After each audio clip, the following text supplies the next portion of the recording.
I used to date a woman who was a vegan, so I had to fuck her with my dick substitute. And remember when meeting a vegan was weird? Remember when that was like a strange thing? Like, oh, what is that? Like, you probably met your first vegan in the 90s. You had like a dinner party, and somebody brought a vegan.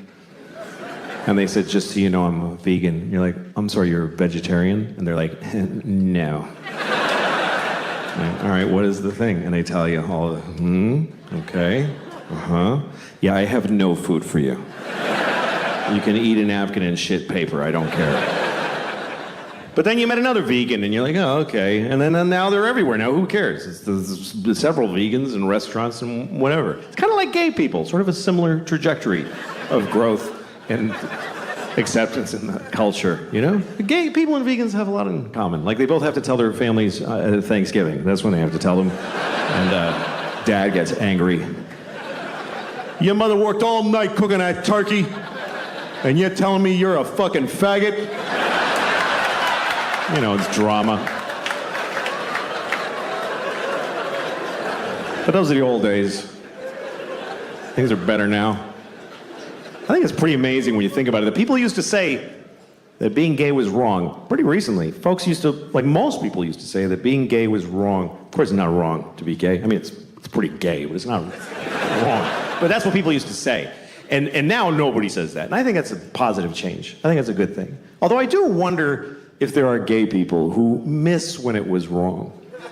Maybe there's a few who miss when it was, because wasn't it a little more fun when it was like, this is fucking crazy? Like, didn't that give it a little zhuzh, a little, I could lose my job, oh fuck. Because now they're like everybody else, which is great, and they can get married, that's terrific, but is that fun to fuck your husband at your house? Wasn't it more fun to be in an old nightclub at 4 a.m, like, I'm breaking my mother's heart? Oh, yeah. I don't know. I don't even mean just gay people. Just some people like when sex is a little fucked up, you know? Some people like when sex is a little fucked up. All right.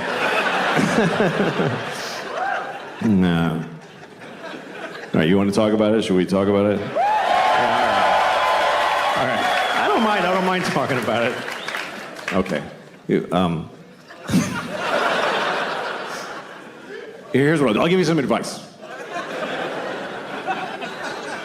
Here's some advice that really only I can give you. Here's my advice. If you ever ask somebody, can I jerk off in front of you? Just let me finish. I mean, let me finish what I'm saying. Fuck. Okay. If you ever ask somebody, may I jerk off in front of you?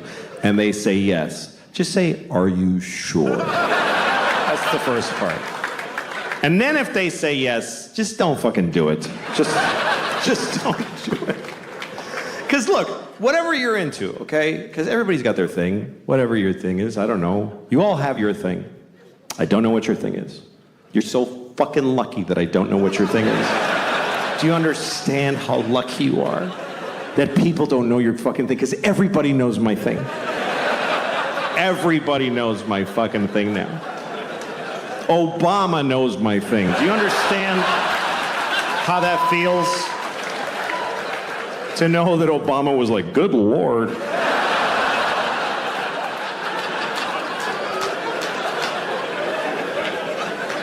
Everybody in the world knows my thing. I got on an airplane in Italy. This little kid was like, Mama, that's the guy who jacked off in front of the people.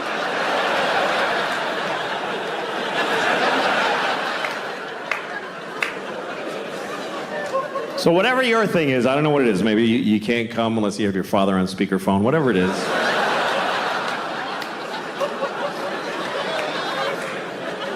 If you want to do it with somebody else, you need to ask first. But if they say yes, you still don't get to just go, woo, and charge ahead. You gotta check in often. I guess that's what I would say. Check in. Because it's not always clear how people feel. Like, men are taught to make sure the woman is okay. But the thing is, women know how to seem okay when they're not okay. So you can't just look at her face and be like, yeah, her eyes are dry, we're fine, let's just keep going. You gotta check in. Because communication during sex can be very confusing. Like, sometimes you're with a woman, you're having sex, she's making noises, she's going like, ooh, ah, and you're like, oh, she loves it. Not necessarily. Sometimes they're making those noises just to get through it. Because it's easier to go, ooh, than to say, I hate how you fuck me. Honestly, it's awful. So she goes, ooh, baby. It's kind of like a Negro spiritual. It's sort of similar. So to assume that she likes it is like if they heard slaves singing in the fields and you're like, hey, they're having a great time out there.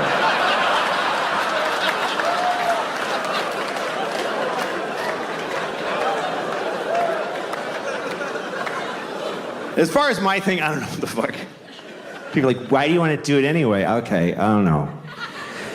I like jerking off, I don't like being alone. That's all I can tell you. I get lonely. Where is everyone? It's just sad. I like company. I like to share. I'm good at it, too. If you're good at juggling, you wouldn't do it alone in the dark. You would gather folks and amaze them.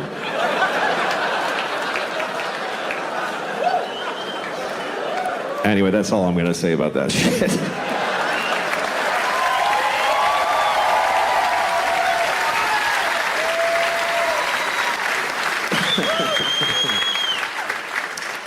Well. Let me ask you a question.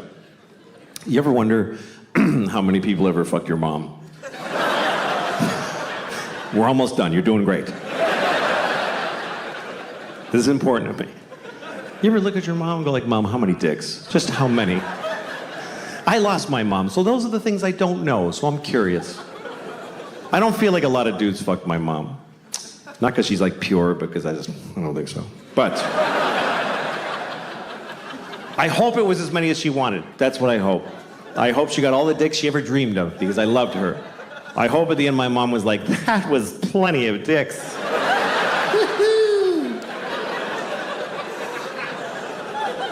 But I'll never know. Because you don't know your mom. That's the truth. You don't really know your mother. You feel like you know her, but you know what she told you. She didn't tell you shit. You don't tell your kids your life. What did your mother tell you? I won a swimming medal when I was 12. She didn't tell you, like, I used to fuck this guy at work. It was amazing. She didn't tell you that. Think about your mom's life story as she told it to you. There's huge holes in that story. Like, well, I graduated when I was 22, and then I met your father when I was 35. Feels like a lot of dicks would fit right in there, Mom. You know those movies where a mother and a daughter switch bodies? You ever seen a movie like this? It's always like Freaky Friday, some Disney comedy, where a mother and a daughter switch bodies, and then they're like, whoa! Then they have to water ski and be in a rock band together. And then they switch back and they know each other better. That's the formula. I think they should make another one of those movies. But it should be about a mother who switches bodies with her son. But it's not a comedy, it's a drama. Like a medical affliction. They're upset the whole time. She's in the bathroom in the morning. I'm holding my son's penis. It's confusing. And her son is in her body. He's like, I don't want to be my mommy anymore. I don't like how it feels.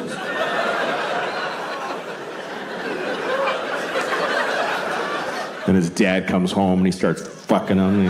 Oh, God. What's happening now? I don't like this. But I don't want to say no to my dad.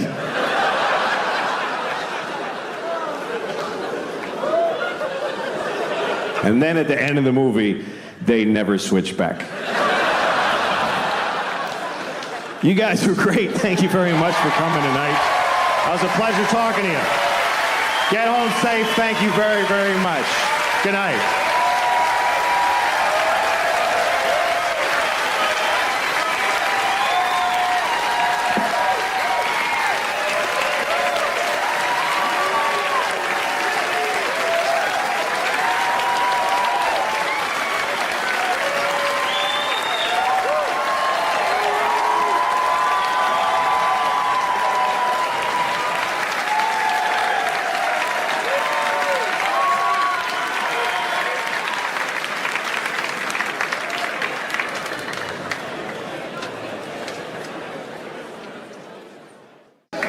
Well, it's nice to be in Washington, D.C., where I was born here. And I like it here, because I like any city. I like cities. I don't like cities that are too advanced. You know, I was in Zurich, and they have so much, you know, they're like, here's the bike, you want the bicycle, it's yours, just have it, it's nice. And they have the garbage with the 8 fucking holes of different shapes. It's like an IQ test for a monkey. I don't know what the fuck. This one hole has a picture of a cup, and the next one has a picture of a cup that's a little different. I'm standing there with a dead baby. I don't know where I'm supposed to... What am I supposed to do with that? It doesn't go in the newspaper slot, but otherwise I don't know. I like cities. I don't like little places. When I go to Europe, I go to the big cities. Everybody tells you, don't go to Madrid. Just go to Madrid for like a day. And then you got to take a train. And you have to go to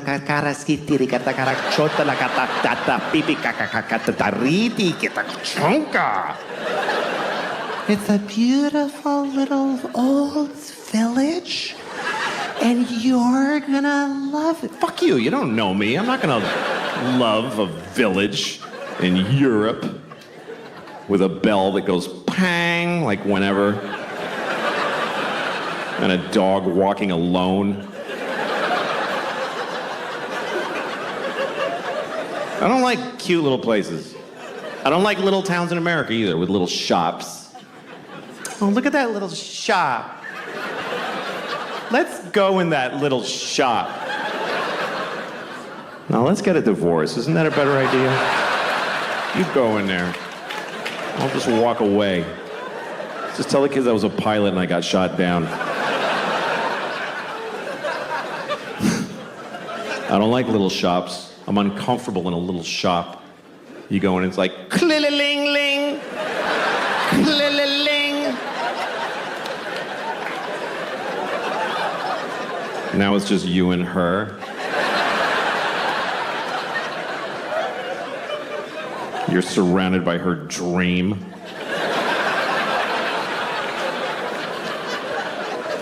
And you can't just go, ugh, and leave. Like,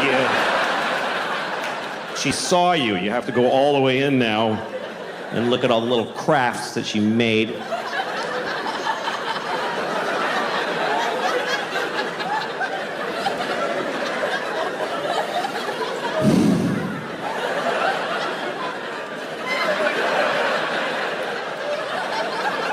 You made this?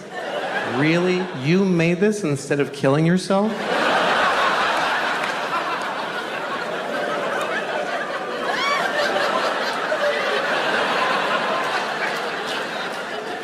I fucking wish I was that mean. I really do.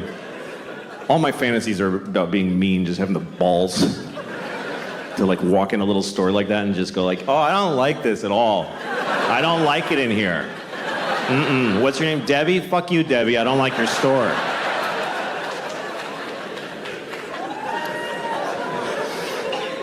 I was in Florida recently. I don't like Florida at all. That's a shit state full of shit people. That's what I think. I hate Florida. I hate it. I hate the whole thing. The entire... It looks like it doesn't look like a dick. People say that. It looks like a shit coming out. If you look at it, it's like America's ass. And it's a shit that's just... that you're trying to... And there's a little... Cuba's like a little... that came first. That's what I think of Florida.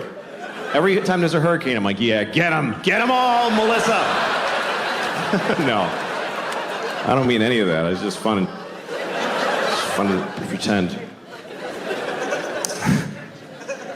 I was in a sushi restaurant in Florida, and it was empty. You ever go in a restaurant, and it's open, but you're literally the only person in there. You walk in, the staff is like sitting at the tables, you know? And you walk in, you're like, are you open? They're like, yeah. And so you go, oh, good. And they're like, oh, we gotta fire up the whole fucking restaurant for this one guy now? So I ordered a lot of sushi because I felt bad for wasting their time. And I didn't eat most of it because I don't like sushi. And so the waitress comes over, she's Japanese, and she says, you know Finnish? Which is what she said, I'm not... It's just what she said, I'm not gonna change what she fucking said. I'm not gonna lie to you and say that she said, you're not gonna finish that, because it doesn't happen to be what she said. And I have to do the accent, because it's weird if I tell you that she said, you know finish? So I'm stuck. I'm just telling you what happened. She said, you know finish? Do you know finish? That's exactly what she said. It's a perfect replica. No, it was subtle. She said, you know finish? And I said, no, I know finish. Because I think that's polite to repeat people's bad English to them. Otherwise, you're being a dick. It's like, you know finish? No, I am not going to finish. You left out a lot of words. I took the liberty of restoring them.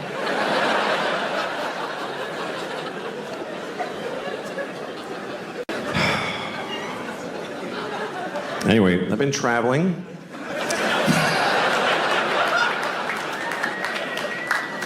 I went to France last year because I thought I should leave the nation. Felt like a good idea. Would have left the planet if they had another one of those, but I went to France. I had a great time. I fell in love. I met a woman. I fell in love in France, and we've been together since then. It's been nice. Yeah, okay. It's nice having a girlfriend from another country because you learn a lot about that country. I learned a lot about France from being with her. I never knew these things about, like, one time she was sick, and I was taking care of her, so she had a fever. I gave her a thermometer, and she put it in her asshole.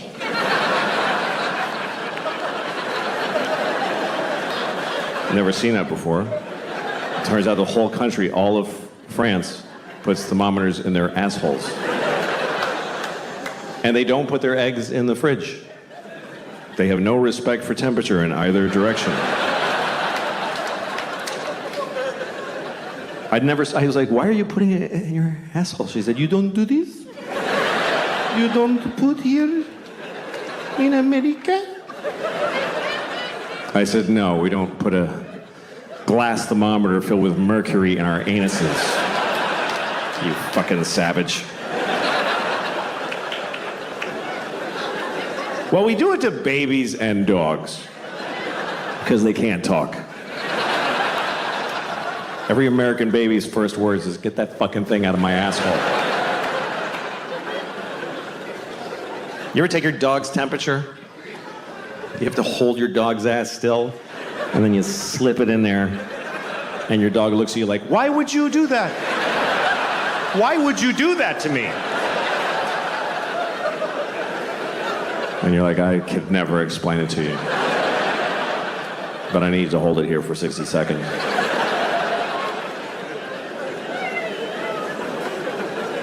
Dogs are so dumb, it's fucking tragic.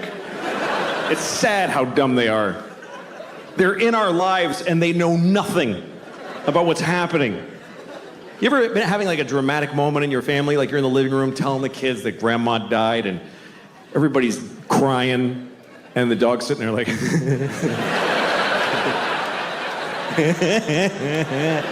I know you.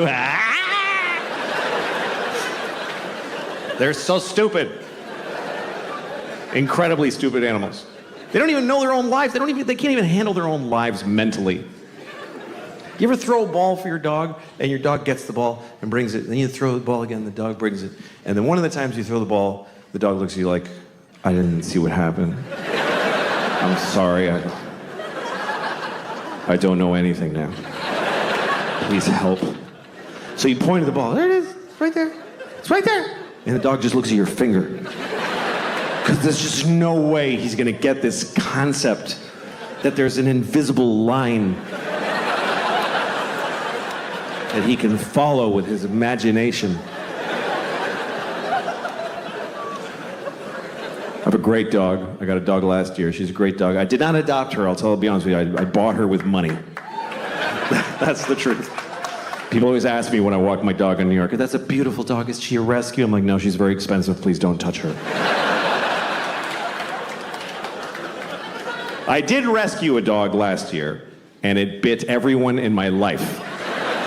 So I unrescued it, and I bought a dog that works.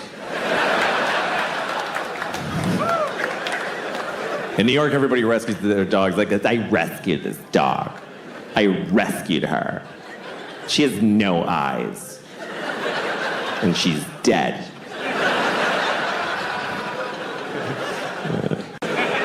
My mom died last year, and we asked her, like, what do you want, like, before she died? We didn't ask her, Mom! Fuck! I asked my mom what she wanted us to do with her body, and she said, just burn it. That's what she said. Burn it. What, in the yard with leaves? What the fuck? She didn't want a funeral, no pageantry, nothing. So she booked it herself. That was her last act as an American consumer. She went online with a credit card and she booked her own cremation. It's true. At a place called Boston Crematorium.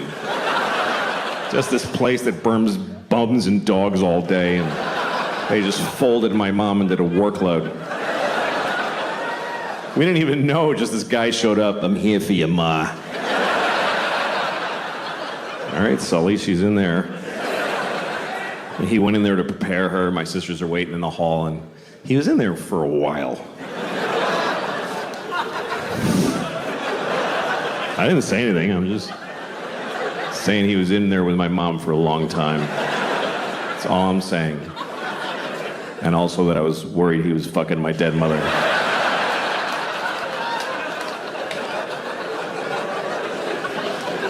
Anyway, then he brought her out in a kind of a nice bag, and he put her in a van, just his van. It was like a '98 Ford Windstar with a bottle of red Gatorade rolling around in the back. It's the last time I saw my mom. It's what she wanted. Because she didn't believe in this God shit. She just didn't. I'm curious about God. I'm curious about his life. I'm curious about God's existence. What's that like to be God? You know, we don't know anything about him. I think one reason people don't believe in him because we don't have a sense of God, because it doesn't say anything anymore. He used to talk all the time. He used to go up to people on the street. Hey, tell everybody I did that. I'm writing on the rocks. Look at that, do it. And it was confused. Everybody's like, oh, okay, trying to figure it out. And then for 2,000 years, he just, nothing, says nothing. And everybody's fighting. He could clear a lot of shit up with a 5-minute press conference. If God spoke for 5 minutes, he'd solve a lot of problems. He'd just show up, hi, everybody. Yeah, I'm the Lord. Okay. Real quick. First of all, Mormons just, no. What is that? Just go home. Also, Jews with the little things, what the fuck? I don't know. Put a hat on or don't. Nobody gives a shit. This is weird. I hate these. I hate them. I send everybody with one of those to hell every day. I do. It's just my thing. Just so you know. Do what you want, but that's where you're going. Now you know. Also, I don't care who you fuck. I don't care. It never mattered. It was Adam and Eve and Steve. They were all fucking each other. I was jerking off to it. It was a great time. So it's not an issue for me. I don't know why it is for you. Have fun and use all the holes. That's what I say. Also, you're supposed to fuck the animals. That's why I made them. Why are you not fucking the animals? There's only like 30,000 of you fucking the animals. What are the rest of you? You're eating them? That's disgusting. What is wrong with you? How could you eat a perfectly fuckable pig?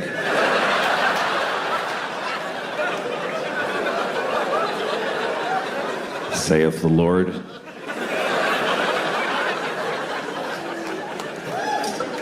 I was in upstate New York in a small town, and I was standing in front of a drugstore. And in the window of the drugstore, they had a wheelchair on display in the window. Is that really an impulse purchase?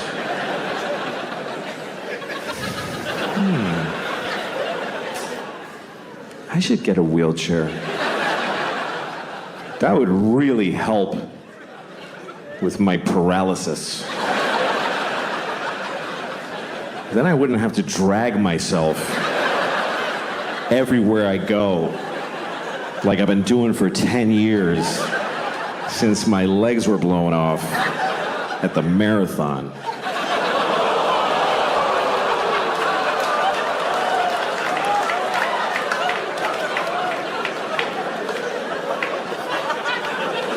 Okay. Bunch of fucking hypocrites, apparently. Because, let me point some out to you. Let me point some out to you, motherfuckers. You were just, like, seconds ago, laughing at a man with no legs crawling on the ground. You're just...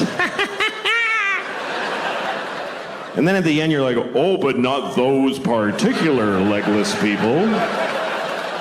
No. We thought you meant just some asshole with a childhood disease who deserves to be laughed at. Not one of those.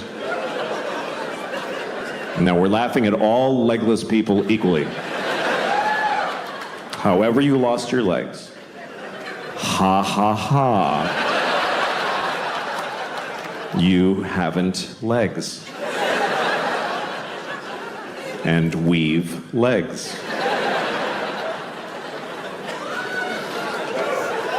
I have legs. I have 2 legs.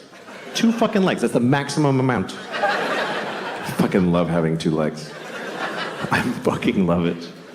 I wouldn't like having no legs. I really don't think I would like it. I think it would suck. I think it would suck shit out of the balls of Christ.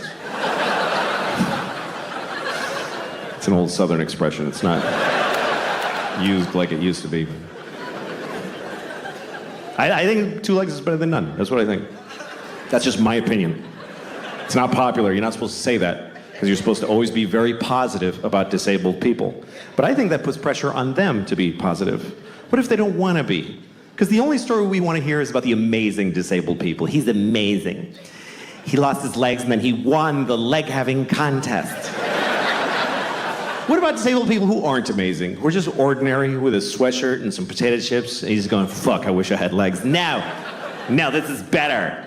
It's better with no legs. Why is it better? Because you can do anything now. I can do 4 things. Fuck off. I just don't know that our positive, non-disabled attitude really helps. Like retarded people. We're going to talk about retarded people for 20 minutes. That's what's going to happen. We're going to discuss retarded people for 20 minutes. It's not okay to never speak of them. No, we're going to talk about them. First of all, I want to talk about the word retarded, okay? Because the word retarded, it's a bad word, and people do not like the word retarded. They find it very offensive. Now, I'm a little confused by this, because it wasn't always a bad word. And I grew up in the 70s, and it wasn't bad back then. And most bad words were always bad. You know, cunt never had a day in the sun. There was never a time where the Santa Claus at the mall was like, come here, you little cunt, tell me what you want for Christmas. And then in the 90s, we're like, let's lay off a cunt a little bit there, gang. No, we used the word retarded in the 70s. We used it to identify people who were retarded.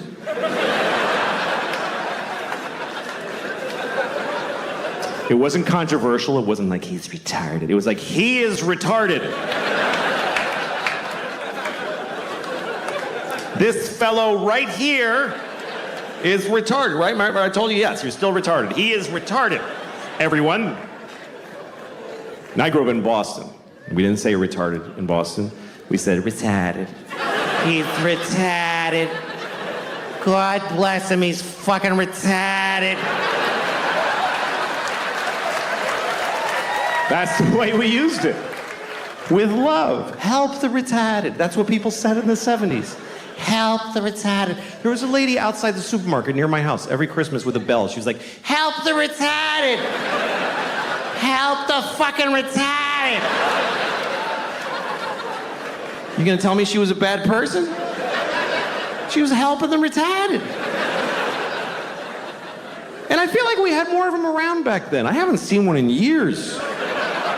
In the 70s, there was a retarded guy in a windbreaker on every street corner. We were using the word and they were more in our lives. I swear to God, they were more. They were in our culture. There was TV movies about retarded people all the time. Tonight on ABC, a retarded boy's dream. There was one, I remember with Sean Cassidy. I don't know if you remember Sean Cassidy. Some of you are too young. But Sean Cassidy, he began his career as a teen pop idol. He was a 13-year-old boy with a very hit song called Da Do Run Run. And he had feathered blonde hair and juicy lips. And he was on the cover of Teen Beat magazine. Like. And everybody liked Sean Cassidy because he was sexy. He's a sexy boy. I thought he was sexy. I thought he was really sexy. I was 6 years old. But I already had inappropriate sex feelings for teenage boys when I was 6. I was an old soul. I was a pedophile when I was 6. I used to go up to teenage boys when I was 6, like, hey, how's it going? That kid's weird, he's got a boner. Anyway. Not anymore, I outgrew it, but no. I'm not sexually attracted to teenage boys. I'm not. But I don't not get it. I mean, I get it. I'm not like, what? Like, you can see it. Like, I was at an airport once, and I'm walking along where people walk in the airport, and there's these chairs facing the aisle, and there was this family sitting there, a mom and a dad and 2 teenage boys, and they're like just both sitting with their phones with their legs. They're wearing like these shorts. One had cut-off shorts, and one had basketball shorts. And they both just had their legs open because they don't give a fuck. Both legs just splayed, and then just smooth, you know, just very. And I saw it. It didn't do anything to me. But I kind of wanted to stop and go, hey, fellas, let's close that shit up, huh? You're not getting me, but I know you're causing a problem for somebody in this airport. Let's close it up. I did not say that. Otherwise, I wouldn't be here. Anyway, let's return to the comfortable subject of retarded people, shall we? So Sean Cassidy. Sean Cassidy was a teen singer who then grew up. He was about 18. Now he was, old and gross. Nobody wanted to fuck him. So he started to act. And he had a movie on TV called Normal People, where he played a retarded man who wants to live a normal life. It was very inspiring, actually. And at one point, he didn't do like a big retarded character. He wore thick glasses. He talked like Elmer Fudd. That was the whole thing. So he goes up to the guy who runs the group home he lives in, and he says, I want to get a job. And the guys who runs it is like, Republican conservative. So he's like, you can't get a job, you're retarded, And, but then there's a liberal lady who works there, and she says, of course he can get a job. He's as good as anyone. So they let him get a job as an air traffic controller or whatever was available. And then he meets a woman who's also retarded who lives at the group home. He falls in love with her. It's a very nice love story. And he says, we want to get married. And the guy says, she said, but they're in love. So they get married. And then one day he says, we want to have a baby. And the liberal lady says, no fucking way. And they just shut them down right there. And that's the end of the movie. I swear to God, that's just how it ends. And the point of the movie is just, hey, there's a limit. Like, that's, I guess, what the point of it was. And that's pretty intense. But hey, retarded people were on television. We were talking about it. We were dealing with it. And they said the word retarded about 50,000 times in the movie. Now we don't say the word, and I don't see them anywhere. I guess that's my problem with it. And also, the word is not basically a bad word. It's a medical term. But it became a bad word because it's used as an insult, really. Not towards retarded people. Nobody does that. Nobody calls retarded people retarded to insult them. What would be the point of that? That would be like going up to a chair and saying, you're a fucking chair. Like, what are you doing? No. People use it on their friends. Like, you're at a bar, your friend's like, I don't have any more money for beer. And you're like, you're fucking retarded. Do you know that? And in that moment, no one retarded is insulted. They're not. Do you know why? Because they're not there. Because we don't include them in our lives. They're not at the bar. How many of you have a retarded drinking buddy that you hang out with? No, you take them to the zoo when they're little and then fuck them.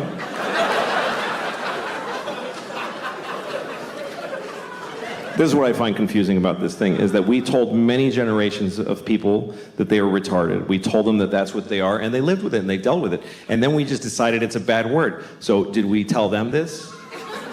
Did we go back to them and explain this to them? Listen, Nelson, I have something to tell you. You're not retarded anymore. You mean I'm cured? No.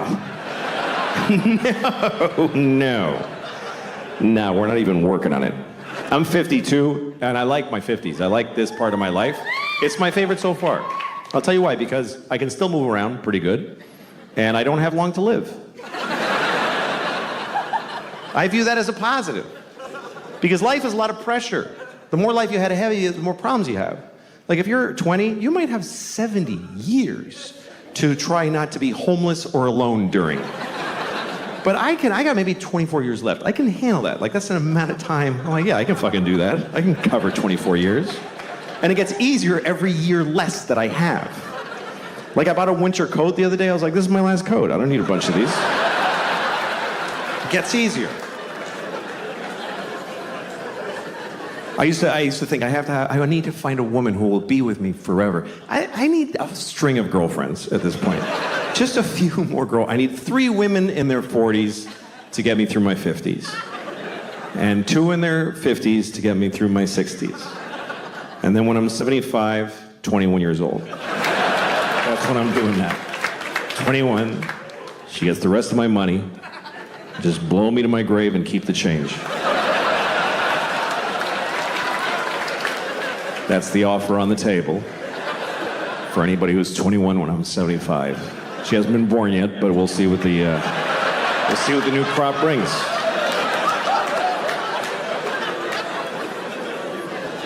My French girlfriend, she's 42, which is perfect. She's pornographically hot, but she's willing to fuck this mess. Because you have to be over 40 to have the compassion and the sense of humor to fuck around. She likes to be on top, which I think is because that's the best that I ever look, is laying on my back. Because all the skin lays where it belongs. Like, it just drapes nicely. I look about 49 and a half when I'm on my back.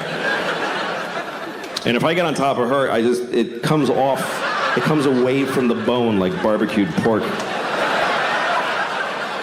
And this shit, when you hang this, it's all red and bumpy. It's like the roof of a cave. It's a nightmare. And my tits are like flappy triangles with red tips. They look like candy corn that somebody stepped on.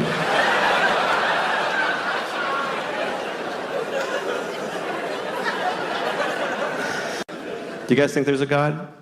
How many of you, by applause, believe there's a God? How many people? All right, it's about 30 out of 1,400. That's nice. That's nice. That shit's over. It's just fucking over. You go to a church, it's like going to a roller skating rink on a Wednesday. It's like, this used to be something. What happened? I don't know. I don't think there's a God. And that's not a conviction. I just don't suppose. I just reckon there ain't. I reckon there ain't no Lord. And because I don't believe there's a God, I fucking hope there's not a God. I fucking hope. Oh, please. If you don't believe in God, you better fucking hope. You better get on your knees and pray. Please, God, don't be. Because that's a bad thing to be wrong about. That's a bad wrong. You're an atheist your whole life and you die and you're like, oh, fuck. Oh, you're shitting with a beard and everything. Fuck. Oh. Hey, yeah, I'm going. Yep. Being wrong the other way is not a big problem. If you believe in God and you're wrong, you don't really have a problem. It gives you a little comfort in your stupid life.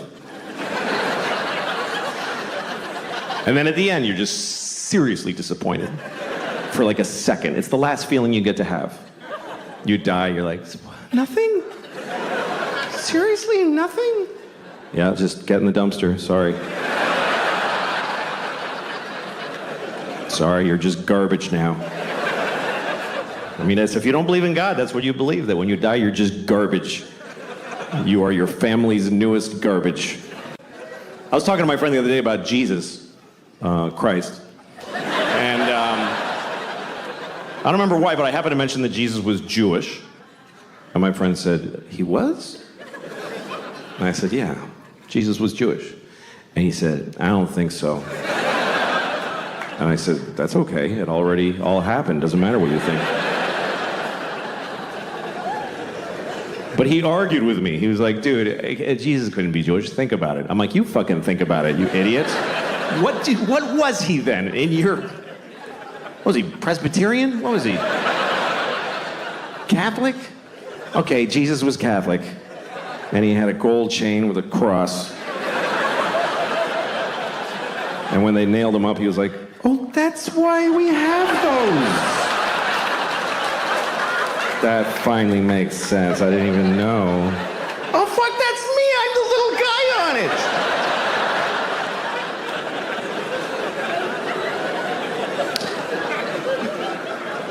it. Every religion has a strange story or a rule that doesn't make sense to me. You know, like every time there's a terrorist act, they always tell you on the news about how they believe they're all going to heaven, and every guy who does a jihad thing, and he gets 72 virgins. That's right. That's the story always. 72 virgins. Which, first of all, who are those women? Who are the 72 virgins? Does God have to kill 72 nice girls? And, all right, ladies. The good news is you're going to heaven. The weird news. Or does God just make them fresh like farm-raised salmon? He just whips up 72 women. All right, nobody fuck these. I'm saving them for that guy. It's a weird concept. You get your own 72 virgins for all eternity. First of all, they're only virgins when you first get them. Once you start fucking them, it's over. After a week, he's like, I only have 3 left. And 69 whores. That has to be one of the more confusing moments in God's life, when he's handing off 72 virgins to some guy who just blew up a bus in Tel Aviv. And he's like, all right, what the fuck am I doing? I don't even know anymore. I need a drink.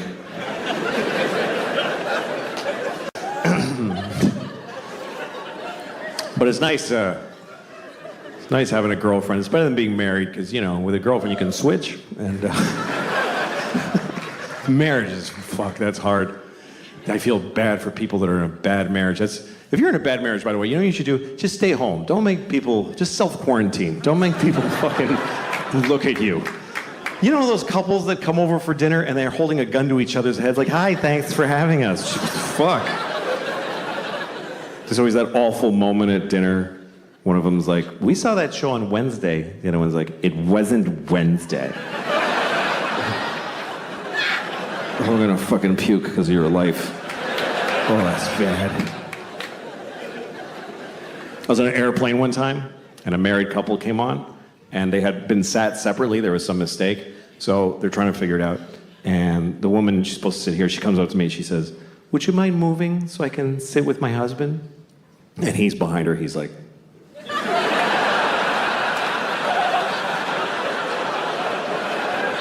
and I wanted to help him. But what am I going to say to his wife? Just, no, I won't move. Then I have to sit with her. So I just got off the plane. I didn't go on the trip. I got off the plane, and it took off, and it hit the World Trade Center. So that was Yeah, that was bad. I'll never forget that day. Oh, fuck, that was so unnecessary. That was wildly unnecessary. I don't know, man. I'm sorry. I'm fucking mentally ill. I don't know what it is. I've been thinking about this. You know, I think the thing is, I think I learned too early in my life that when I say something and people get angry, I just like how that feels. I don't know why, but I learned it too early. I think that's the problem. I learned that when I was 6. That's too young for that kind of, you know. I learned all the bad words when I was 6. I learned them all in one day from this old dude who hung around our neighborhood. I don't know if he lived there or what, but there was this old dude with a shitty coat and a dark tooth that was always walking around my neighborhood.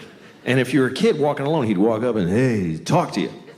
Because it was the 70s. You could just walk up to kids and talk to them.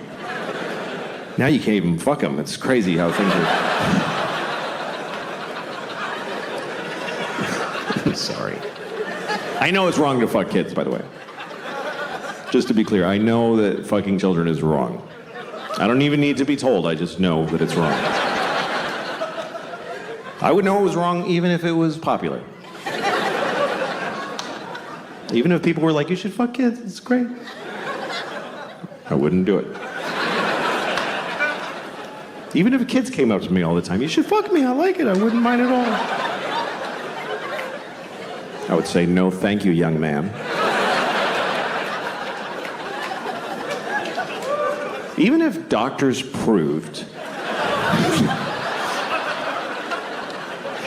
that it was beneficial to the health of children to fuck them, I wouldn't do it. I wouldn't fuck a kid to save his life. That's...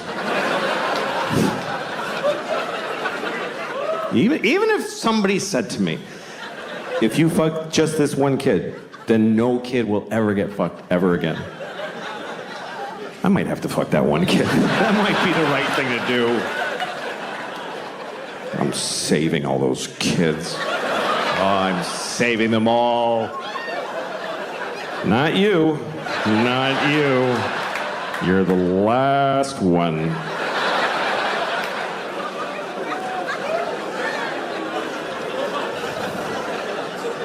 Just hypothetically.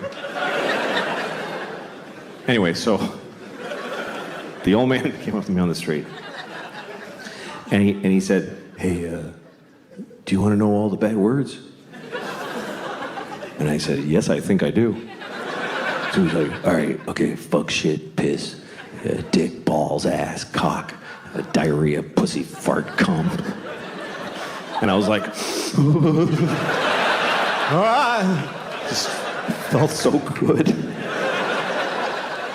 I went to school, I went right up to my teacher, I said, fuck, shit, piss, dick, balls, ass, cock, diarrhea, cum, fart. And she started crying. It's a true story. She was like, ah! I started crying. I had a boner. I was so happy. It's the best moment of my life. I had to go to the principal's office. He said, do you kiss your mother with that mouth? I said, no, but I eat her pussy with it. Yeah. Yeah.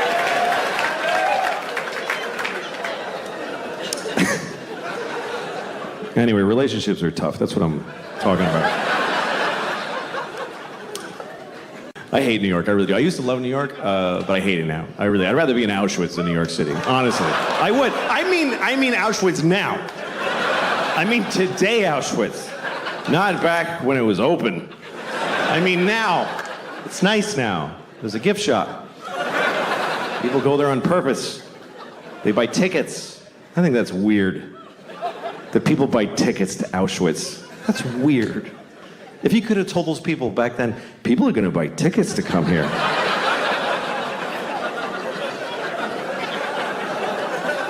Yeah, wrap your head around that. Jew. That's, all right, I'm sorry. I'm sorry, never again, I promise. That's what we say about the Holocaust, never again. Because they killed 6 million Jews. If they only killed like 10,000, would it be like, okay, 2 more times? And then taper off, because it's a little much. I'll tell you, I went to Auschwitz. This is a true story. I actually did go to Auschwitz because I was doing shows in Poland. Because I had to go to Poland to do shows. So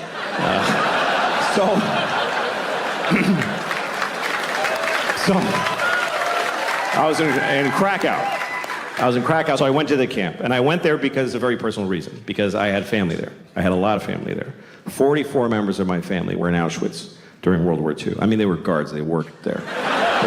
No. They were Jews and they died. It's okay. Don't be offended. It's true. We lost the whole family there. Everybody, because we were Hungarian Jews. My grandfather, on my father's side, he's the only one who made it. The rest of them, all 44 of them, went to Auschwitz, which I think they really regretted. But that's what happened because the Hungarians sent all their Jews to. They weren't even occupied Hungary. They're just like, yeah, take our Jews. And they sent my whole family there, and they all died in Auschwitz, except for him. My grandfather's the only one who made it because he got the fuck out of there before it started. In the late 20s, he fucking smelled that shit, and he got the fuck out. And he went to Mexico. He migrated to Mexico. And we found his immigration card. My uncle and I did the family history, and we found it. It says nationality, Hungarian, and it says religion, Catholic. And there's a picture of him like... He's like, fuck it, they don't know what a Jew looks like in Mexico, that's where I'm going. And that's why I'm alive, because he made that choice. It's also why I'm not Jewish. He was like, Jew schmoo, we're not fucking Jewish. Somos católicas. That was my abuelito. Became a fucking Mexican fast. That's what happened, that's how he made it. He's a fascinating guy, my grandfather. His name was Geza, that was his name. And he had a brother named Geza. It's weird, but I looked it up and here's what happened. His parents had a baby, and they named it Geza, and it died. The baby died. So they had another one, and they just said, fuck it, Geza, let's just do it again. Because that's what it was like. The babies died. It was no big deal back then. It was just like, yeah, that was a shitty baby. Let's do another one. Why'd your baby die? Because it sucked. Why does any baby die? At least we found out quick. Fuck it, this one's good. That's what it was like forever until recently. The human race was all the good babies, and the shitty ones, that's just the way it worked. It's not like that now. Now we save every baby. The shittier the baby, the bigger the effort. Because we love it. We love saving the shitty babies. There's always a documentary. Look at this baby. He's a fucking mess. Do you see that shit? We're gonna save it. Make it live. And the baby's like, please don't.